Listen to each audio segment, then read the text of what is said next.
এখন তো এআইয়ের মাধ্যমে অনেক দুষ্ট দুষ্ট জিনিস পাওয়া যায়। তো বলে যে বাংলাতে 100টা গালি দেয়, 100টা গালি দিয়ে বলে যেটা আরবিতে একটু অনুবাদ করে দাও তো। তো ওই বাংলার গালিগুলো খুব বাজে বাজে গালি, ওইগুলো আরবিতে অনুবাদ করে দিয়ে ওইটা আবার ছেড়ে দেয়। তো ছেড়ে দেওয়ার পরে নিচেকে সবাই বলে সুবহানাল্লাহ, আলহামদুলিল্লাহ। হ্যাঁ, কিন্তু গালি তো খুব বাজে বাজে গালি। তো মানুষের এরকম একটা অবস্থা, আর সেই লোক তো খালি হা রিয়াক্ট দেয়। ধর্মভীতি, ধর্মভিত্তির জন্য মানুষ বুঝে না, বেশিরভাগ লোক মানুষ বুঝে না। আপনি জীবনে দেখা যাচ্ছে যে এই যে বিভিন্ন ওয়াজ হয়, ওয়াজে যদি বলেন প্রথমে হুজুর এসে শুরু করে কি নাহমাদুহু ওয়া নাস্তাইনুহু ওয়া নাস্তাগফিরুহু ওয়া নাউযু বিল্লাহি মিন শুরুরি, এই কথা দেখেছি আপনি পার্লামেন্টে বলতেন এগুলো। এখন আপনি তারা জিজ্ঞেস করলেন যে এটার অর্থ কি, ওই যে হুজুর তিনিও বলতে পারবেন না, বক্তা সেও বলতে পারবেন না। দুজন বলছে আরে শুনতে ভালো লাগে, সুর ভালো, এই জন্য আমরা মাথা নোয়াচ্ছি, আরবি মনে হয়, আরবি মনে হচ্ছে।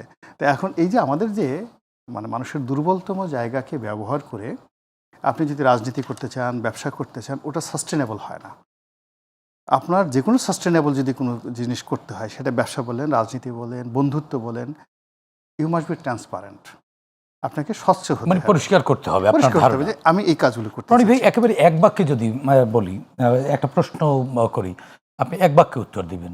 সেটি হচ্ছে, আপনি কি কনফিউজ যে কেউ এরকম ধর্ম ব্যবহার করছে? তারা কিন্তু তাদের অবস্থান পরিষ্কার করছে, ধর্মভিত্তিক রাজনৈতিক দল।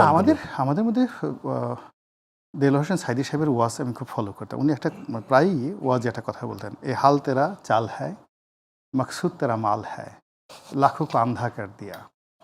আমাদের এই সমাজে বেশিরভাগ মানুষ দেখবেন যে অতিভক্তি সবসময় চোরের লক্ষণ। সেটা বিএনপির যারা অতিভক্তি দেখাচ্ছে, শাহেদ সাহেব এখন তো আছেন বিএনপির সাথে, সে বুঝেন যে এই অতিভক্তির কবলে পড়ে বিএনপির এখন এই অল্প কয়েকদিন কী অবস্থা হয়ে গেছে। জামাতের মধ্যে অনেক লোক আছেন, ধর্মের মধ্যে খুব বড় হুজুর, বিশাল পেট, বিশাল দাড়ি, মানে দেখেই মনে হয় যে আকাশ থেকে এই মাত্র বোধ হয় মানে আকাশ থেকে জিবরাইল আলাইহিস সালাম তাকে আলাদা মানে পাপমুক্ত করে নামিয়েছে।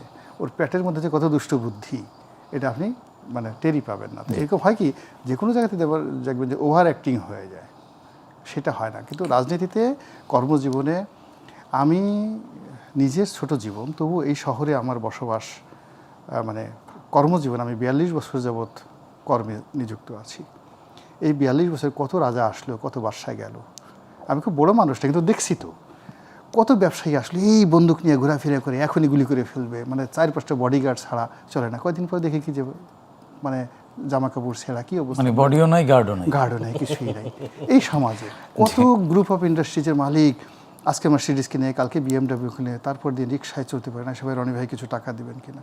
তো যার জন্য হয় কি, আমার কাছে আসলে ওভার অ্যাক্টিংটা, সে যে কোনো জায়গায় হোক না, আমার খুব ভয় লাগে, ভীষণ রকম ভয়।